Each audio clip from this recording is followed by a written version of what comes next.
One of the big reasons that I hear from folks about why they're nervous, a little trepidatious to join Anchored to work on their codependent behavior and thinking is because they don't want to be selfish for doing this healing work while the people they love are stuck in their own patterns.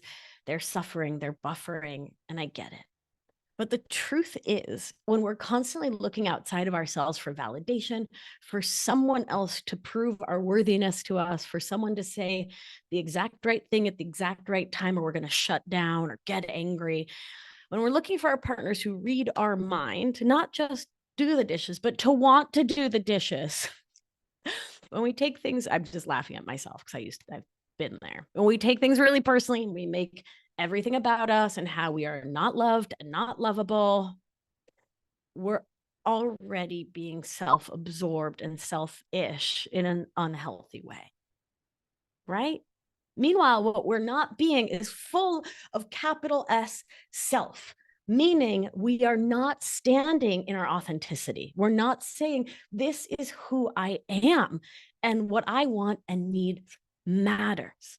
Instead, we're so worried that we're not important, that we don't matter, that we're not worthy. All lessons we usually learned in childhood, right?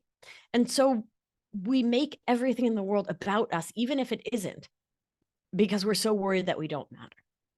I know it's paradoxical. It can kind of make your brain explode a little bit. I'm worried I don't matter, so I make everything about me just in case. It's what we do. And so then, of course, because you're making everything about you in this like defensive, I don't know, way, of course we get our feelings hurt in big ways because we're making everything's about us. We get offended so easily. We feel resentful, irritable, snappy, overwhelmed, on, because we don't have a balanced and regulated sense of capital S self.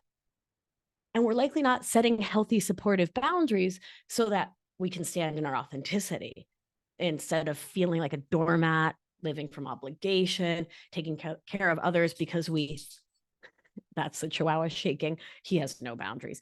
Instead of, where was I? Like, yeah, living from obligation, feeling like we should be living a specific way, living wrapped up in shame, guilt, worry, worrying what others will think about us. In Anchored, you learn to live a new way. And that's not selfish.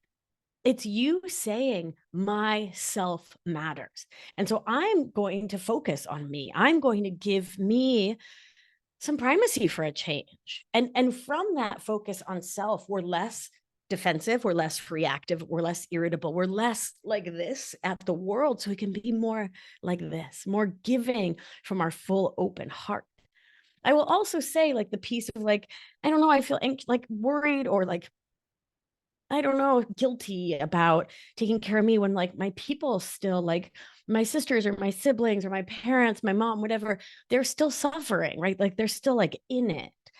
When you do this beautiful work to rewire your mind, to reconnect somatically with yourself, to bring all this healing and love and these new beautiful narratives to your inner children and all the parts of you, you create all this space for the people in your world to see your growth. You model it, right? And so instead of like talking without getting consent and just like spewing your hard day over everyone, you stop and you say, hey, I had a really challenging day. Do you have space to hear about it? And if you're anything like me, no one in your family has ever heard language like that, but it might just spark them to learn about it. You might inspire them, right? I know the friends in my life who have used that kind of beautiful consent-based language, who've said things like, hey, I'm not available for heavy convo right now. Or like my friend who would like call, I remember this in my 20s, this friend of mine would call and she'd always like check in, right? And that was so wild and new. She'd set boundaries. I'd never met one before, right? So what I'm saying is this: when you make moves to heal yourself, you're offering that up as a gift to the people in your life by modeling it, right? And so for a lot of people who have these protective ways, these defensive ways of being, to like protect their tenderoniness, actually like sending them sending them my podcast is probably not going to do much. Oh, and PS, my old perfectionist ways, I would totally be re-recording this, but I'm a human. I boop boop sometimes. We're gonna keep going, right? But yeah, there's definitely people who like sending them the pod. They're never gonna listen to the podcast, right? There's not space in their nervous system in their window of capacity to like listen and learn. But if they see you and experience you living in this new way in your authenticity, and they see your love for self and for them and for the world, and your happiness and your joy blossoming out, that might just inspire them to begin to make change.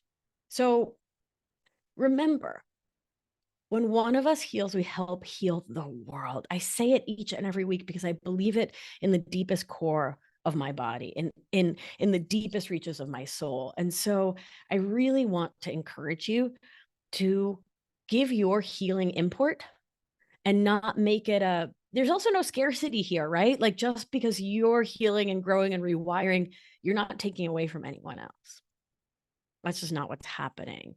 And others will have their space to grow when that's what they want and need for themselves and have capacity to access within their nervous system, right?